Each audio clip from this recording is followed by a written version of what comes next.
What's up, you guys? Today's animated series review is about two brothers protecting their city from crime, violence, and corruption by an evil master of darkness. And not to mention, it is inspired by a well-known Nintendo beat-em-up game franchise, and I'm talking about Double Dragon. Double Dragon, the animated series, aired in 1993, containing 2 seasons with a total of 26 episodes. The story begins with a flashback 18 years ago in Metro City, where a man is seen running for his life with a child, and heads straight to a dojo where he encounters a master named the Oldest Dragon. He then continues by saying the Shadow Warriors took one of his sons, and asks the Oldest Dragon to protect one while he goes rescue the other. The Oldest Dragon agrees and accepts to raise this child with the code of the dragon, and turn him into a champion of good, protector of the weak and innocent, as well as teaching him to become the new Dragon Master. Fast forwarding to present day, as the Dragon Dojo still remains in the middle of the city, we learn that the son, the Oldest Dragon, agreed to train and protect is named Billy Lee, whom contains the power of the dragon with the green dragon symbol on his chest. As the Oldest Dragon is now a lot weaker, he hands over a sacred sword and provides wisdom to Billy before unfortunately passing away.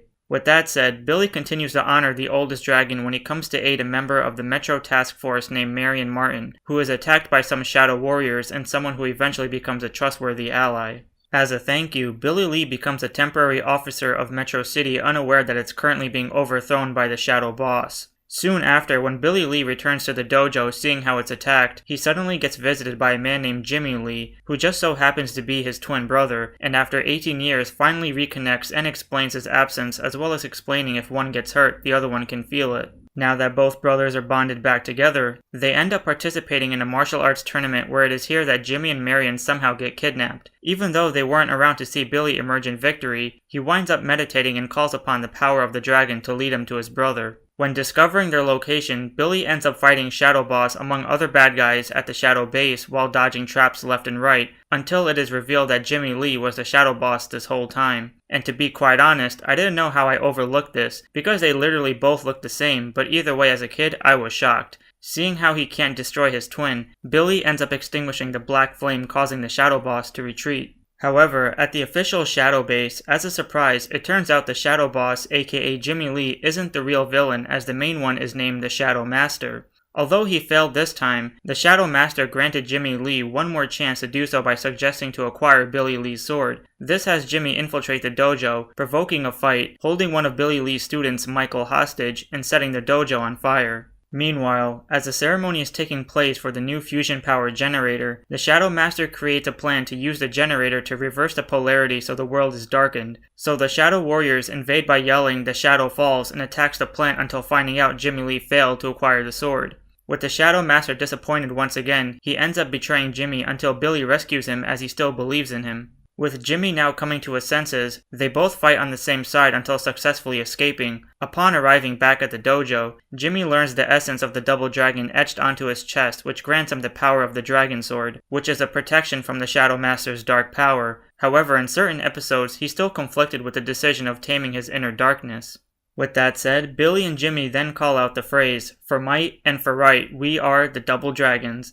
And with that, they are summoned with armor and head straight to the Shadow Base as dark clouds hover over the city for another 2-on-1 battle. Unfortunately, they get their asses kicked until they switch to turbines, which defeats the Shadow Master for the time being. Now that Metro City is saved and everyone cheering them on, Marion happens to encounter them unaware of their identity, but they eventually reveal themselves as they trust her, which now makes Jimmy an honorary task force member as well. With everyone on the same side, they head out to rebuild the dojo, and keep in mind, the dojo gets vandalized and destroyed many times as the show progresses. So throughout the series, aside from Billy Lee, who's the level-minded one who thinks with balance and positivity, and Jimmy Lee, who's the hothead with anger, comedic jokes, and a plain old goofball, the stories mostly contain the Double Dragons on many occasions. However, they are also aided by a handful of allies whom some turn into Dragon Warriors like the Oldest Dragon, the original master of the dojo who aids Billy and Jimmy Lee through visions as a guide. Tsunami, aka Kona, a Hawaiian sumo wrestler. Colonel Neil McReady, aka Blaster, a retired Special Forces member. Vortex, an orphan who lives on the streets. Mike Pollard, aka Chop, a former police officer with a robotic arm who's also a mechanic. Fireball, an ex-convict. Cammy, a vigilante. Dodge, a mutant who has a pet dragon named Little Brother and a leader of the Undertown. Eureka, Dodge's friend of Undertown. Su Lian, an instructor of Tai Chi who teaches the power of Chi.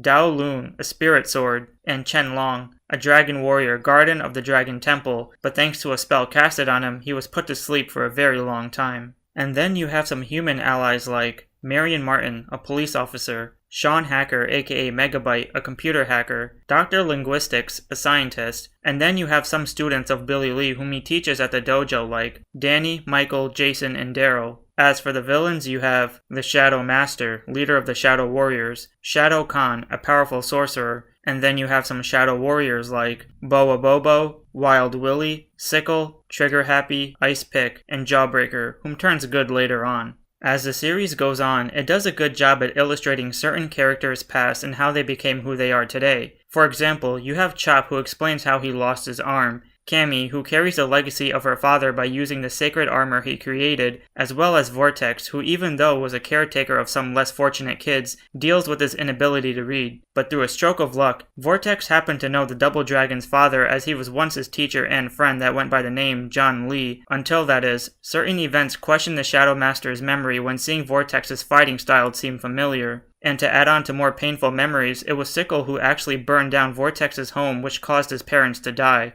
Now that's Sickle. And speaking of John Lee, although we never get to see him appear again since the first episode, we do however get to see the Double Dragon's mother named Morica. This is practically the only episode of the series that dives into the family aspect of the Double Dragons when they locate the key to the gate in which all the Shadow Warriors are captured. When stumbling upon an old lady and discovering she's their mother, she explains how she's been trapped there by the Shadow Master as well as diving into the origins being nearly 2 decades ago. When confessing the Shadow Master is actually her half-brother, aka their uncle, she continues by saying how he wanted power and prestige, but the oldest dragon chose their father over him, leading them to become rivals. This led to both John and Morica to get married and having twins, whereas their uncle wanted revenge and learned the black arts of magic. With this new ability, he ended up stealing one of the babies and sending their mother into the abyss to only never be seen again, thus reminiscing back to the first episode. Surprisingly enough, as the episode continues and the city being under attack, despite Morica fighting the Shadow Master, the Double Dragons somewhat save their mother for a brief moment as they reunite until she sacrifices herself into the black flame to restore balance, leaving her to vanish from the remainder of the series. Now onto the subject of the villains. The Shadow Master is basically exactly what you could imagine from a cliché cartoon bad guy, and that's the fact that he's always disappointed with whoever he works with, regardless how loyal his warrior assistants are, calling him a disgrace and fools.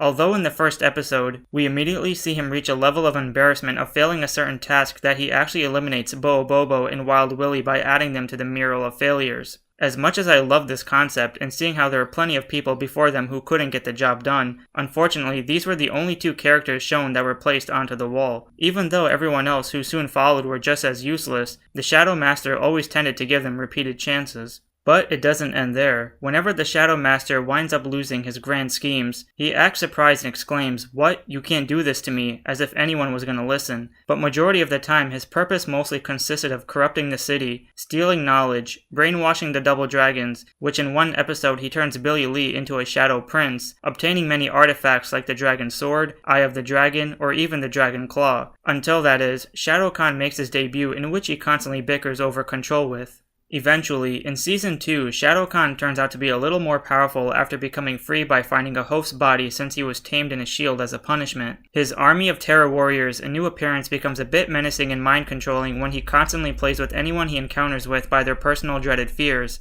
making them weaker during battle. Unfortunately, as expected, he constantly fails and never proves just how powerful he really is.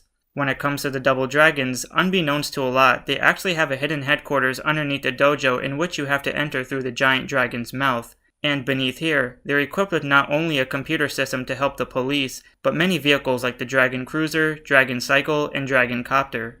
As the season continues, the Double Dragons wind up in numerous situations like addictive drugs, in which a few episodes shows the city of Metro becoming under the influence of pure euphoria, as well as steroids that Billy Lee encounters, as well as Vortex, who happens to take some to become stronger. Furthermore, not even drugs are the only things to be sold to the civilians, as it even dives into the concept of gun control when illegal weapons are being sold to the people after they were banned, thus leading to a girl named Hannah to get shot, causing the city to turn into chaos.